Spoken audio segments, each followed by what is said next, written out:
আর সারাদিন ভলু আমার বল্টু ঘুরিয়ে দিল, তাই ঠান্ডা করার জন্য বেরিয়ে পড়লাম বাজারের দিকে। পঙ্কিরাজ নিয়ে সবার প্রথমে গেলাম মেডিসিনের দোকানে। তোমরা হয়তো ভাবছো আমি মেডিসিনের দোকানে কি করছি, ভলুকে বোকা বানানোর মেশিন নিচ্ছি। বলেন কি? তারপরে আর একটু শপিং করা বাকি ছিল, তাই চলে আসলাম ক্যাশম্যাশ মলে।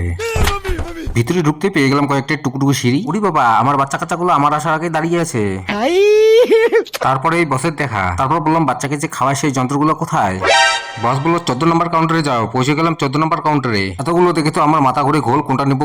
বলেন কি? তাই সোজা ভিডিও কল করলাম টুনটুনিকে। তাই টুনটুনি বললো স্টিলেরটা নাও, কিন্তু বড়টা নাও। কেনাকাটা করে চলে যাচ্ছে, হঠাৎ করে ফুরফুরি নগরে বসের দেখা। বস বললো এটা ধোয়ার যন্ত্র লাগবে না। আমি বললাম লাগবে, দিয়ে দাও। প্রথমে বললো দামিটা নাও, আমি বললাম কম দামি দিয়ে দাও, কাজ তো একই করবে। তারপর চলে আসলো আমার কষ্টের সময়, বিল পেমেন্ট করা। তারপর জিনিসপত্র নিয়ে মুখ অন্ধকার করে চলে যাচ্ছি বাড়ির দিকে। বাড়ি যাওয়ার পথে হঠাৎ করে দেখি জাঠের দেখা। টুনটুনিকে ফোন করে বললাম জাট দেখে যাই। টুনটুনি বললো একা দেখলে নাকি খবর আছে। আবারও ব্ল্যাক প্যান্থারের মতো মুখটা করে চলে যাচ্ছি বাড়ির দিকে। হঠাৎ করে দেখি মোটুর কপালে আজকে চাল জুটেছে, আর পঙ্কিরাজ তো ছাদের নিচে ঘুমায়। সবার ঘরে এরকম একজন এলিয়েন থাকে, যে বাড়িতে বাজারে ব্যাগ আসলে সেটা ঘুটঘুটিয়ে দেখবে, আর তার জন্য কিছু না কিছু জিনিস আনতে লাগবে। চলো বন্ধুরা, আজকের ভিডিওটা এই পর্যন্ত। নেক্সট পার্টে আবার দেখা হচ্ছে।